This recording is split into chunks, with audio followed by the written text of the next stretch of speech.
Thank you for joining us this episode. Today, we're joined by Dr. Jeremy Ciano. We're going to be talking about forming a human connection and killing it with trunk shows on the OI Show.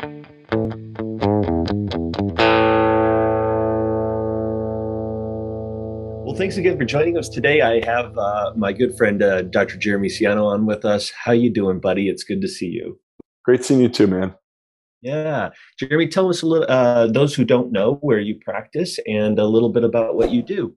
Yeah. So I'm out of Indianapolis right now. We've got two practices. One's a kind of an upscale, high-end boutique kind of a practice, private practice, obviously. And then we also started off a pediatric spinoff about 7 or 8 years ago. And that's a completely different business. And it's a lot of fun having it's like having two different kids, and they're completely different. Yeah. Now, Jerry, you had an interesting approach to get into private practice. So tell us just a little bit of that journey, that transition that you made. Sure. So I got out of school, and like a majority of the classmates, we started off in one of those beautiful retail situations, and Hmm. I took ownership of that as it was going to be my private practice, kind of launching pad. And so I stayed 5 years at a really great experience at the commercial place. And then when we walked out the door, we opened up a new practice. I wouldn't say it's cold because it was kind of mild. I moved relatively close to my old commercial place, and then we started off right out of the gates, and we hit seven figures our first year out, which was a big milestone. It was a goal for us to shoot for, and we've been growing. We're about to hit our 15-year anniversary in November, and we're super excited to just have grown every single year since we've started. Yeah. So this was a lukewarm practice because a lot of the patients went with you Mhm. when you left and opened a private practice outside, right? How did how did those patients find you, or was it just that they knew your name and they came over to the other practice? No, I mean, 15 years ago when that internet thing was kind of still starting out, it was a lot of those emails and phone calls and snail mail, and we did our homework, and we marketed the heck out of the practice, and we came in. We retained about 70% of our patients from our commercial location, which was a lot more than I thought we would get, but it was pretty impressive. And we stayed on. There was a lot of things that we did that were, I would say, unique, but we were just very aggressive. I've always believed in marketing. I think that getting the word out, the real simple philosophy we've always had is you can't build a snowman unless you have snow on the ground. So we Yeah. we sprinkled as much as we could out there to get some traction, and then now we've really been able to cut back on that because our word of mouth is so strong.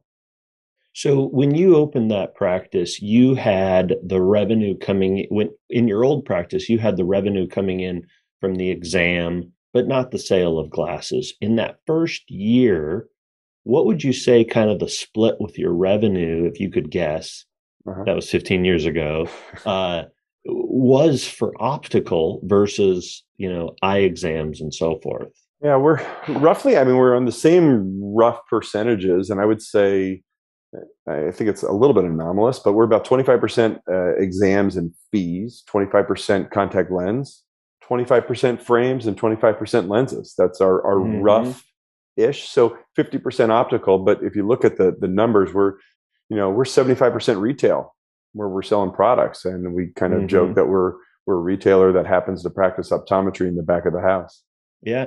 So pretty much that first year, when you Uh-huh. first started and you were seven figures, that meant that you more than doubled what you were doing in the other space because you didn't have any retail at that other space. And then when you moved over, it was boom, all hands on deck. That was fantastic.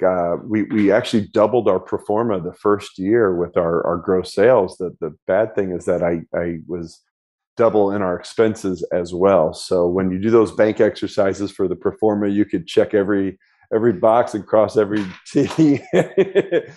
So we I don't say we lucked out, but we blew everything out of the water on both sides. So it was net zero, but it was a fun big number to kind of play with. Yeah. So the average practitioner does somewhere around 60-40 split. You've heard that, right? So 60-40 of the revenue comes, 60% comes from the sale of products. But you're a lot higher than that. What do you Mhm. think makes you really good at that? We focus on it. That really is our niche, is that we do great optical and we make it unique. We've got a lot of specialty frames. We've got our own frame line. We do a lot of promotion for, like I said, the front of the house.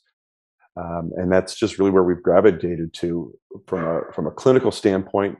I love doing contact lenses, so we've got a high percentage of specialty lenses and fits in that category as well. So I think that brings in a certain type of person, because we haven't really embraced a lot of the medical side and billing, which I know is heresy in our industry, but we've strategically gone in the opposite direction. Mm-hmm. Yeah. So for people who may not know this, Jeremy and I are in a study group along with Todd Cohen, who was recently on the show, and Dr. Brujic is on that.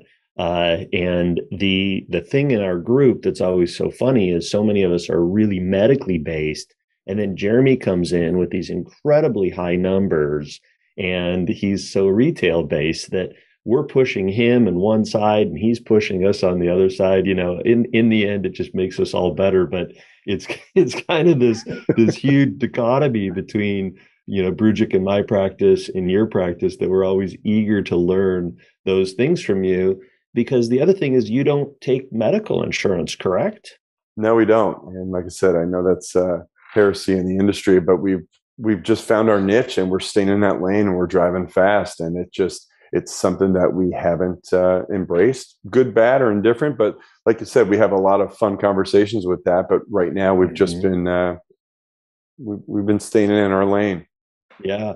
We had a conversation at one point, I think it may have been over email, about, how do you collect your accounts receivable? And Jeremy's response was, well, I just checked my credit card statement. That's where his accounts receivable is, because, he doesn't have these long, old standing. So these patients are coming in, right? So somehow you have garnered either a group of patients who are just ready to come in and dump money, or more likely, you have helped those patients see the value of the services, right? I mean, patients will only do that so long unless you can share with them the value. What is it that those of us who are not doing what you're doing are missing? And what's the one thing where you're like, man, if they would only, they would, be cruising in the fast lane with you? Yeah, honestly, I think we've got 3 interns this summer, and what I told them is that our secret sauce is that our exam itself starts where every other optometrist exam ends. And what I mean by that is, we all try to get through our stuff, right? You got to do your cover tests and your VAs, and you're doing all the BIO or Optomap or whatever you're doing, and you get your prescription and you kind of wash your hands because you've gone through it and you check those boxes. But that's where we start, and we start doing different things. We start really making it personal. My goal is to elevate the energy level and really the psyche of that patient every single exam. I love when we get those grumpy patients and I get challenged by my front desk. They're like, oh, this one, she's in a bad mood or he's in a bad mood. What are you going to do with this one?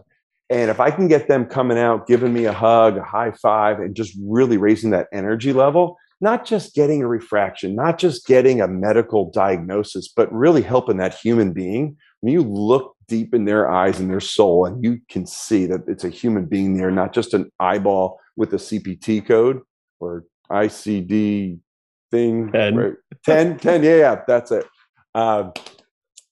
When you get to that level, it brings out this energy. And then when we come out to the front, when we're selling glasses, we've got music, we've got wine, we've got champagne, we've got a party atmosphere. And, I tell our team that I want you to have as much fun as you possibly can have without crossing the line of being of professionalism.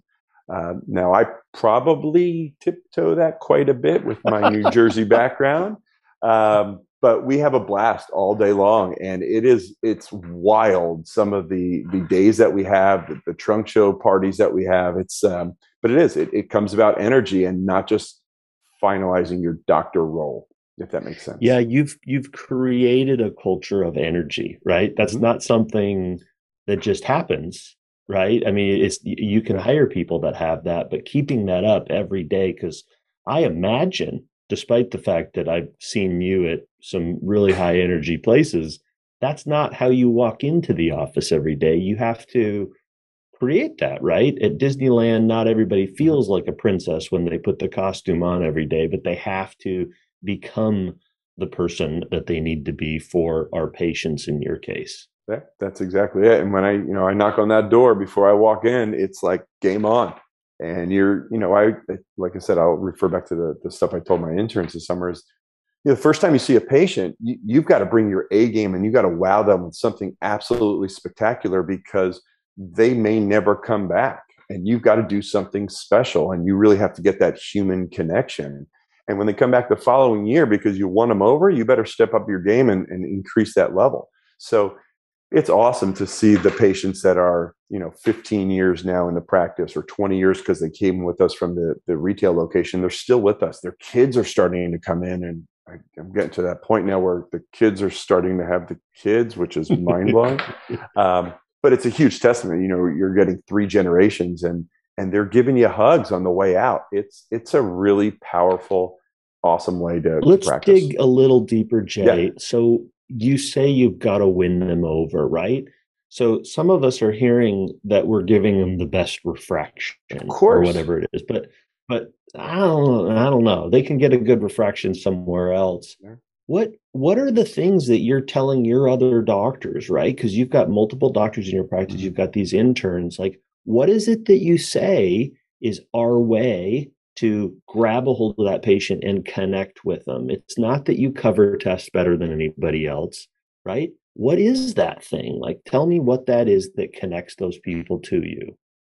Well, they're not patients; they're human beings, and I know that might be some semantical razor's edge. But when you look at the human being that's coming in, and your job is to make them happier and healthier, as doctors, we try to make them all healthier, right? But do we really try to strive to do that happy part of it? And I'm not a woo woo like my wife kind of woo woos.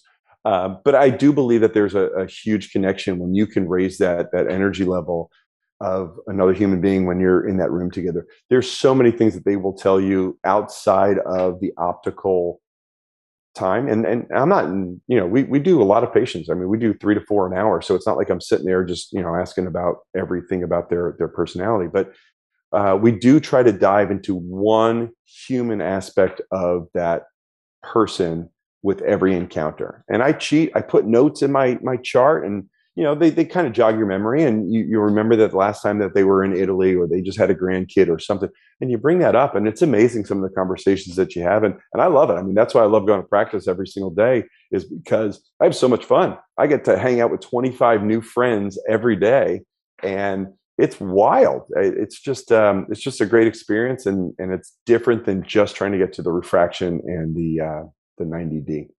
What I think is so important about that, before Jeremy was my friend, actually, he came into my office and watched us do eye exams and so Yeah. forth. And so he legitimately is this person. Is I think the difference between what you're doing and many of us are doing is we're walking in the exam room in order to give a patient a prescription, right? Hmm. You're walking in the exam room in order to make a connection. And I think that's the real key, is that you're selling connections and solutions to problems as opposed to just, a prescription that people can walk out with. And I think that's a key component. And it sounds like you're surrounding yourself with a culture of people who you're assigning that very thing to them as well. Like, go have a party, right? Go hang out with this person Yeah. and enjoy the time, right? Hmm. Well, think about it. I mean, we always talk about doing lifestyle prescriptions, right? And you can go through your boring exam, flip your ones and twos, and then you could write out 3 prescriptions, and you're basically on rote memorization, dictating, here's your computer prescription, and here's some sunglasses, and you probably need this. But you don't know what they do. Like, how many people out there actually ask, how many monitors are you working on? That's one of my questions that we start, and that opens up Pandora's box. And so when you can get somebody who's an accountant or an engineer that's on 2 or 3 screens, you could guide that customization conversation into their specific computer lenses based off of 1, 2, or 3 monitors. Well, think about how much powerful that is when you're prescribing that second and third pair, as opposed to just knocking out your refraction and saying, and I'm also going to put a prescription in here for your computers. it's taking it to the next level. It's specifying, it's knowing them personally. If they're tennis players or pickleball, you could talk about their sunglasses with their pickleball lenses, that they need something that's going to really support on their nose and hold behind the ears, et cetera, et cetera. You can get personal with your prescribing, as opposed to just knocking out 3 because the computer says so, or the CE class that we took said you should Mm-hmm. always write 3 scripts. Mm-hmm. Mm-hmm. Pickleball was just voted as the Washington State sport, by the way. I don't want to leave this conversation without specifically hitting on these trunk shows. Yeah, Tell buddy. us what you do in the optical for trunk shows. How do you market them? How do you have them? How do you reduce the cost on the cost of goods side for yourself? Great. So that's something we've worked hard on the last 15 years, and we've experimented with a ton of things. We've failed miserably on a lot, but we've kind of gotten some big. I guess we've had some huge shows, I would say.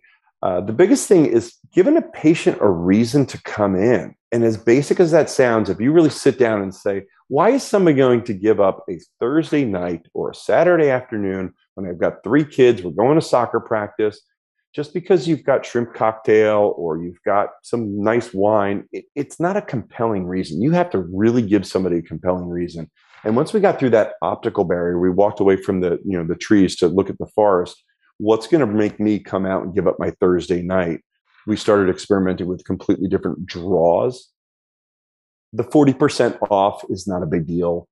Trying to get somebody to come in just to buy stuff on a discount to us was not a compelling enough reason. So we've had a couple things that we've done.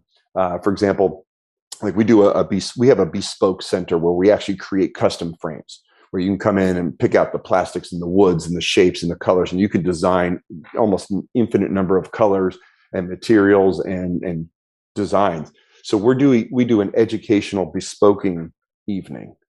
Now, on the side, on the back end, once they come in, yeah, we've got the wine and the cheese and we do the music and all that stuff. But that's not drawing people in. That's just kind of setting the party atmosphere and the ambiance afterwards. But people come in because they want to create their own frame. We do it as an educational workshop, as opposed to just come on in and buy our stuff at a discount.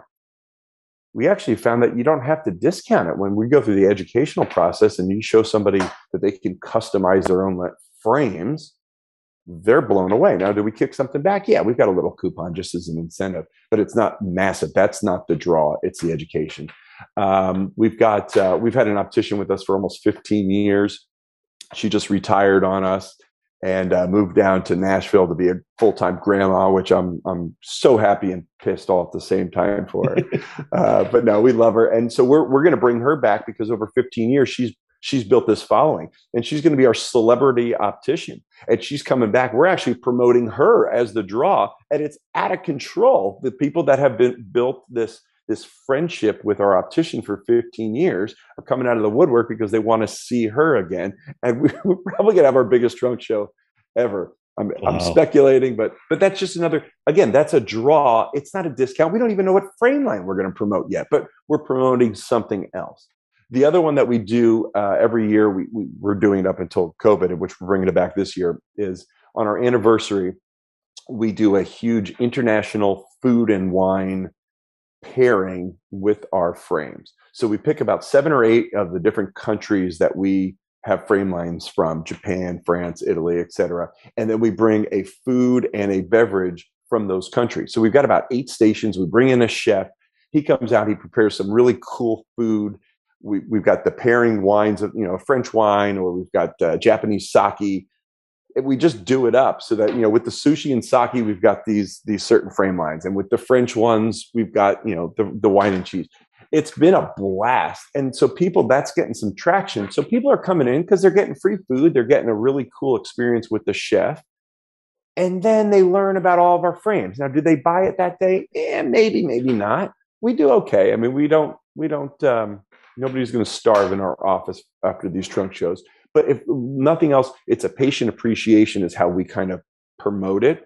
We always give away these cool gifts to the patients, and it's a patient appreciation experience for our anniversary to help celebrate. Not, please buy my stuff, come in, and then you drop your your price is through the roof. You're giving these 40% discounts that you don't need to do. And people are shooting themselves in the foot. They're going through, $10,000-$20,000 worth of gross sales, and their cost of goods are so high because they've discounted so much. So those are just a couple of examples that we've done. And of course, the bread and butter for the average clinic would be having a frame line that has a following.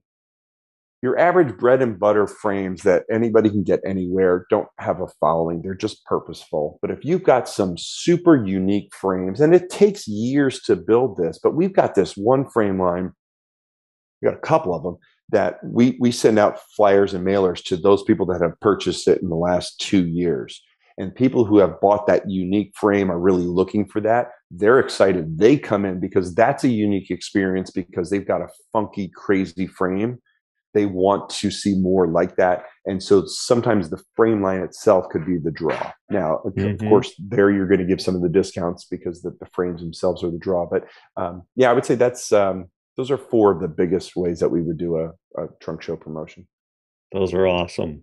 Yeah, it's no small thing to make those big things happen, though. That's the thing, is it's work, but it's obviously been something that's evolved over 15 years and grown into something awesome. Yeah. So I think my takeaway from our conversation today is don't treat the eyeballs, treat the people, right? And create something that people want to come back for, right? Whether it's an optician that's been there for a long time, food, I want to come. I just want to experience that, right? And then, or having a unique product that people have a following for. They're not following you. It's just they're following you because you have something. And that's a really, really cool thing. And hey, they may look to another unique frame line, and now you've got them on a hook for more than one option, right? Yeah, they like very that. cool. Yeah, I think that the biggest thing is that when we start to look at our profession as a business and not just being narrow-minded optometrists, it opens up Pandora's box. And what else could we do for these human beings, not just optometric patients? And if people just sit and kind of noodle on that, you'll come up with a lot of really cool things. Yeah. Well, awesome. Thanks for hanging out with me on the OI show. Buddy. It's great to have you. Great seeing you too, man. It's a lot of fun catching up. Yes, likewise. And thank you for joining us for this episode. Make sure to like and subscribe, and we'll see you again next time on the OI show.